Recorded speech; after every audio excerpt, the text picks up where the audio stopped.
So we are at the beginning of the end of our snowy season, and I just thought I would take you out for a little winter walk and kind of talk about something that's been on my mind about crossroads. So this is kind of a beautiful moment because usually crossroads in the day-to-day is an energy of transformation, right? Of having choices to make. And that's kind of a basic thing. But when it comes into witchcraft, crossroads can become very different. Of course, it means the mundane also, of making choices and transitions. But when a witch talks about going to the crossroads, it has a whole different meaning.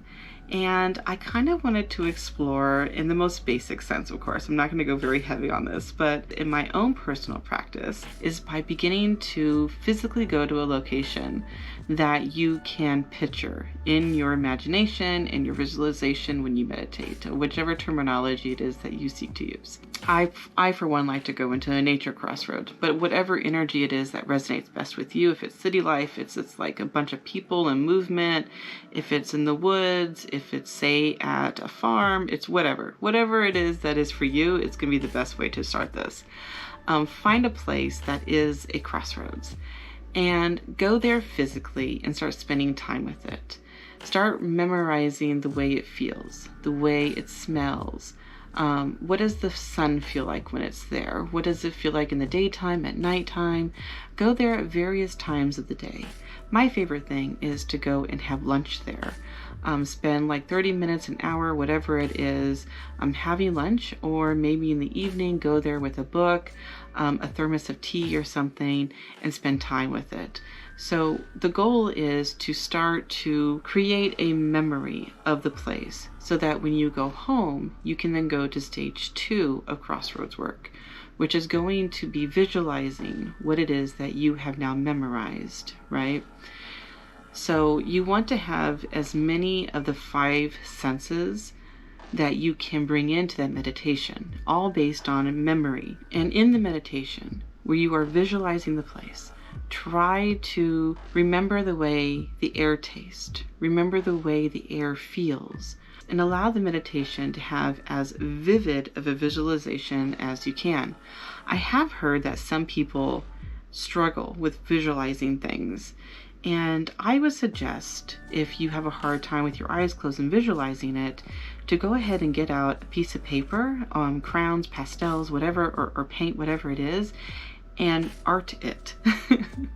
Go ahead and start drawing out what it looks like, your perspective of the place, whether it's from ground level or you looking down on it, whatever it is that you can visualize, that is going to bring you into that place, because that is also a way of meditation. All forms of art is a form of meditation.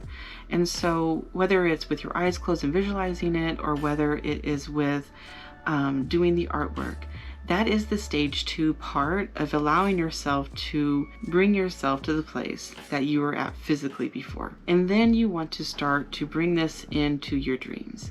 So as you are falling asleep, think about that place, right? Think about it, bring it into your dreams, walking there. Either walking there from your home or just showing up there and walking around or sitting down or whatever it is.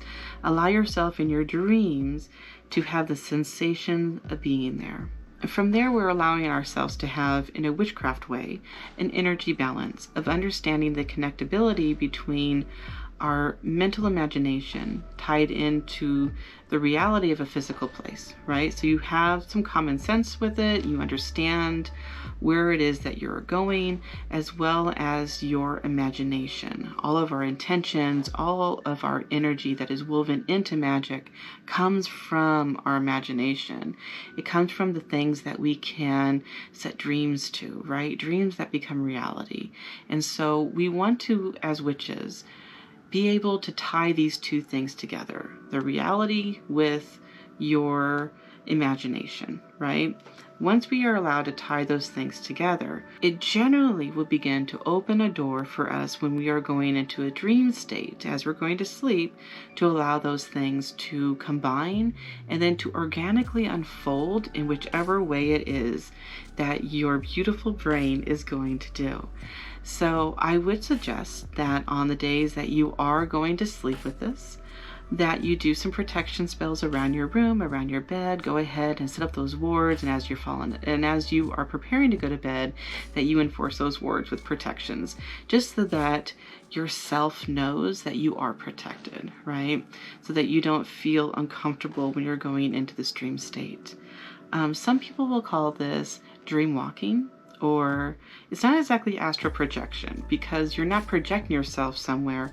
You're kind of bringing these two things together inside of yourself, unfolding it into the world of witchcraft. I don't know how else to explain it. It's a tricky thing to explain. Those are the steps that I have used in my own practice to get me to the thing called witch's flight. I am going to be working towards traveling to the crossroads in my energy self, right? So in that dream state, which with practice we can do while we're awake, right? Call it daydreaming, whatever, but it's a bit more intense because of the focus, the visualization, and the practice that you've put into creative mind powers, if you want to call it that. That is kind of my suggestions. Going to the crossroads is something that is going to, like everything in witchcraft, going to be a personal experience. The way that you interact with it and the way that it evolves in your own practice is going to be very tied into your world perception and your self-perception at the time of the practice.